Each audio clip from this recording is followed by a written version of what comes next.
प्रिय विद्यार्थियों, आज हम प्लेटो की आत्मा के संबंध में चर्चा करेंगे। प्लेटो ने आत्मा के तत्वों का गहराई से विश्लेषण किया है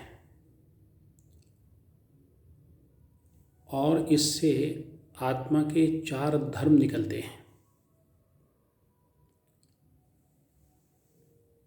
प्लेटो के अनुसार आत्मा की 3 प्रकार की प्रकृति है।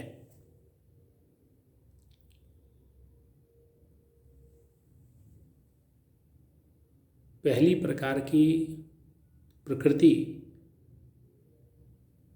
जो उच्चतम है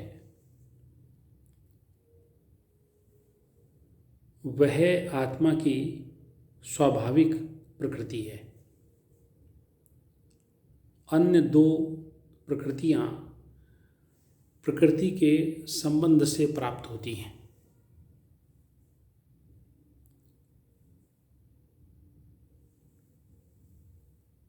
आत्मा की बौद्ध प्रकृति उसकी स्वाभाविक प्रकृति है और उसकी इंद्रिय है मस्तिष्क,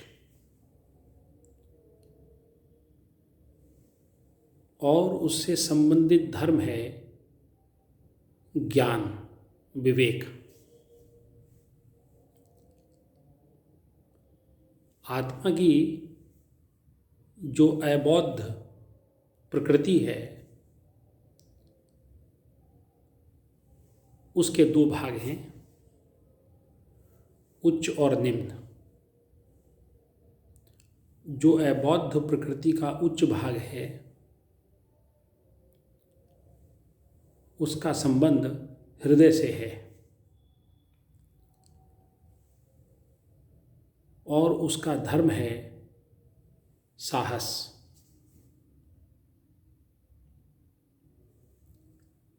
अबौद्ध प्रकृति का जो निम्न भाग है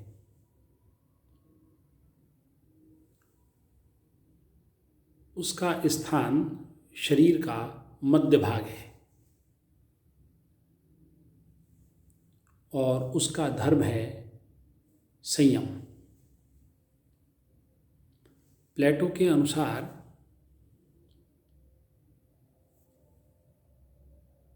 इन 3 धर्मों के साम्य से न्याय की उत्पत्ति होती है।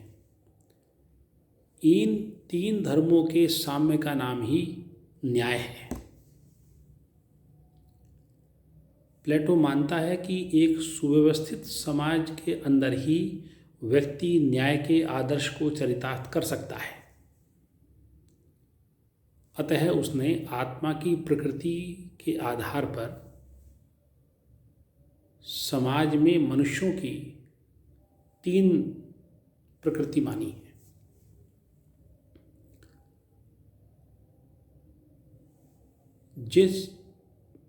जिन मनुष्यों में ज्ञान का प्राधान्य है, बुद्धि का प्राधान्य है,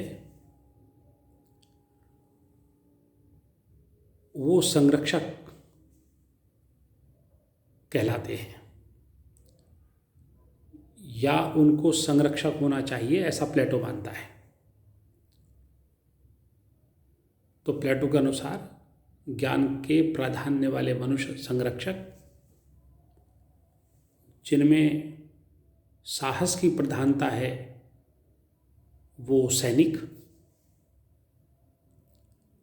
और जिनमें क्रिया की प्रधानता है वो कारीगर या पेशेवर लोग, जिनका धर्म संयम है।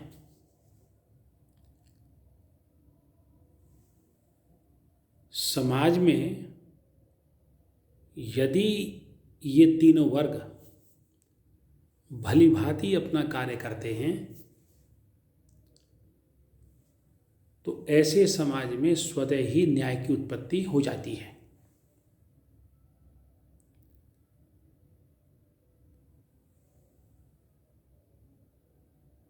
तो प्लेटो आत्मा की प्रकृति के आधार पर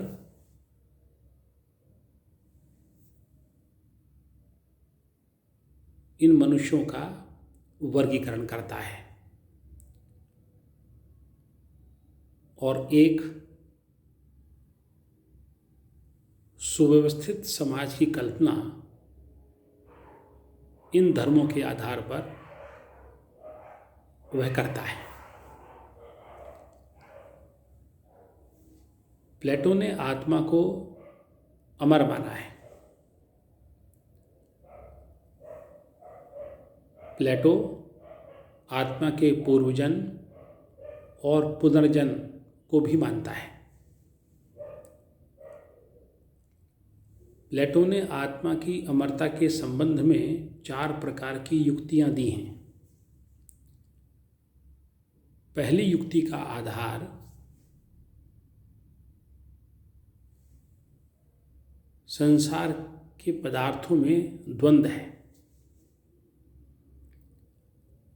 हम देखते हैं कि संसार में हार के साथ जीत, जीत के साथ हार, घटने के साथ बढ़ना, बढ़ने के साथ घटना, दिन के साथ रात, रात के साथ दिन, निद्रा के साथ जागना और जागना के साथ निद्रा,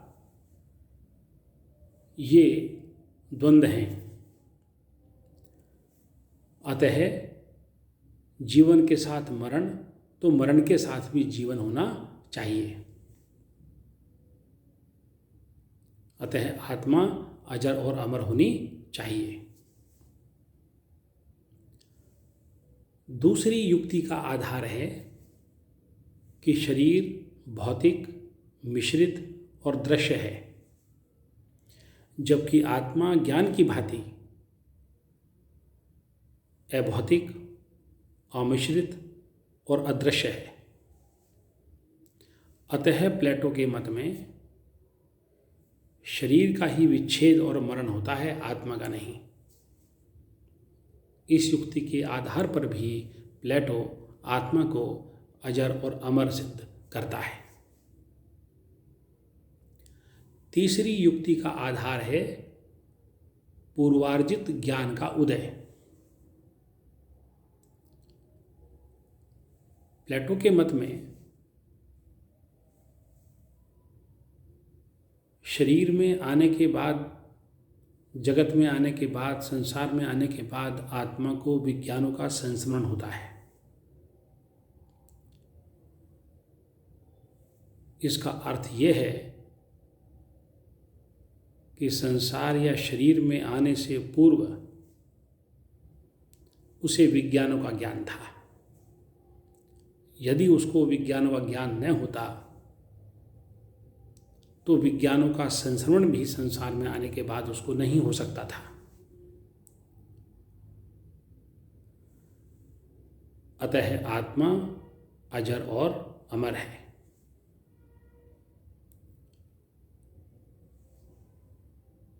चौथी युक्ति का आधार है, या चौथी युक्ति है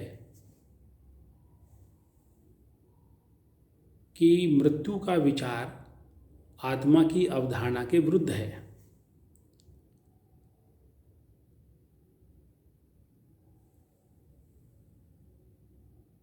प्लेटो आत्मा को जीवनदाता मानता है, अतः उसका विचार मृत्यु के विचार से विरुद्ध है। आत्मा जीवन है।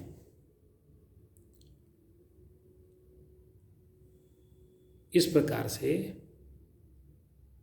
प्लेटो आत्मा को अजर और अमर मानता है।